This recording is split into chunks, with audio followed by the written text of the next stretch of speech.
आज हम बात करेंगे लोकसभा और राज्यसभा में क्या अंतर होता है। बहुत ही आसान भाषा में हम इसे समझने की कोशिश करेंगे।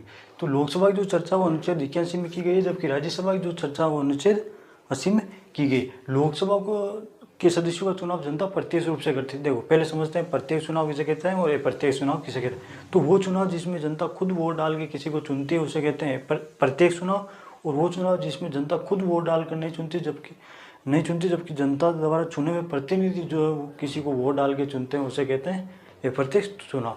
तो जिस चुनाव में जनता खुद वोट डालती है उसे कहते हैं प्रत्यक्ष चुनाव, और वैसे चुनाव जिसमें खुद जनता वोट नहीं डालती बल्कि जनता द्वारा चुने हुए प्रतिनिधि वोट डाल के किसी को चुनते हैं उसे कहते हैं अप्रत्यक्ष चुनाव।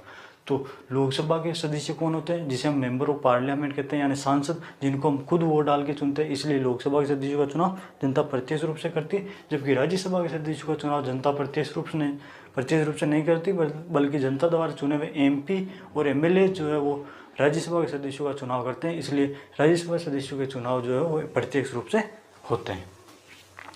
लोकसभा को जो है वो लोकप्रिय व जनता का सदन कहते हैं। लोकसभा को लोकप्रिय व जनता का सदन क्यों कहते हैं? क्योंकि लोकसभा में जो सदस्य चुन के आते हैं जनता खुद वोट डाल के उनको चुनती है, इसलिए वो जनता में काफ़ी लोकप्रिय होते हैं, और जनता संबंधी जो भी मुद्दे होते हैं वही जो है वो संसद में उनको उठाते हैं, इसलिए इसे जनता का सदन भी कहते हैं।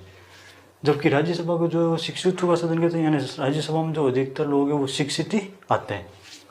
लोकसभा के सदस्यों का कार्यकाल 5 वर्ष का होता है, जबकि राज्यसभा के सदस्यों का कार्यकाल 6 वर्ष का होता है। लोकसभा का विघटन हो सकता है, यानी लोकसभा में यदि किसी पार्टी का बहुमत है और उसका यदि बहुमत गिर गया तो सरकार गिर जाएगी और लोकसभा का जो है विघटन हो जाएगा, इसलिए इसे अस्थायी सदन भी कहते हैं। तो लोकसभा का विघटन हो सकता है, इसलिए इसे अस्थायी सदन कहते हैं।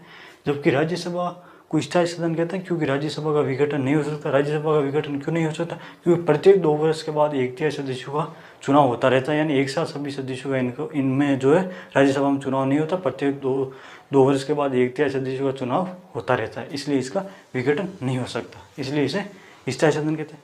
लोकसभा के बहुमत के आधार पर PM बनता है, यानी लोकसभा में यदि किसी पार्टी का बहुमत है तो उस बहुमत के आधार पर ही जो है वो उस पार्टी का PM बनता है। जबकि राज्यसभा में किसी पार्टी का बहुमत हो किसी का नो, इसमें PM बनने में उसकी कोई भूमिका नहीं रहती। तो लोकसभा के बहुमत के आधार पर PM बनता है, जबकि राज्यसभा के PM बनने में इसकी राज्यसभा की कोई भूमिका नहीं रहती। सदस्यों की आयु 25 वर्ष होती है, तो लोकसभा के सदस्यों की आयु जो है वो 25 वर्ष होती है, जबकि राज्यसभा के सदस्यों की आयु जो है वो 30 वर्ष होती है। लोकसभा के सदस्यों की आयु 25 वर्ष होती है, इसलिए इसे युवाओं का सदन कहते हैं, जबकि राज्यसभा के सदस्यों की आयु 30 वर्ष होती है, इसलिए इसे बुढ़ू का सदन कहते हैं। तो जिसकी आयु 30 पार कर गई है वो बुजुर्ग लोगों की श्रेणी में आ गए हैं। लोकसभा का जो अधिकारी होता है, लोकसभा का जो संचालन करता है उसे अध्यक्ष कहते हैं, और जब अध्यक्ष नहीं होता तो उसका संचालन उपाध्यक्ष करता है। जबकि राज्यसभा का जो अधिकारी होता है उसे सभापति, यानी सभापति, और सभापति ना हो तो उपसभापति उनका संचालन करता है। लोकसभा में जो अधिकतम सीटें 552 होती है, लेकिन वर्तमान में जो 545 है।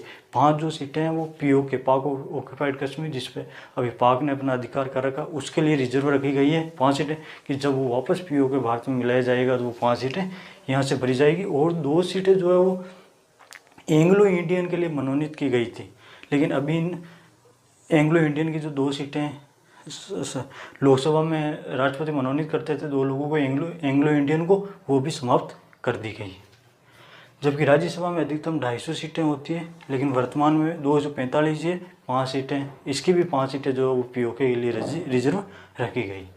तो आई होप कि लोकसभा और राज्यसभा में क्या अंतर होता है वो चीज़ें आपको समझ में आई होगी। तो मिलते हैं अगले वीडियो में, तब तक के लिए जय हिंद। आप लीजिए इसका स्क्रीन शॉट। मिलते हैं अगले वीडियो।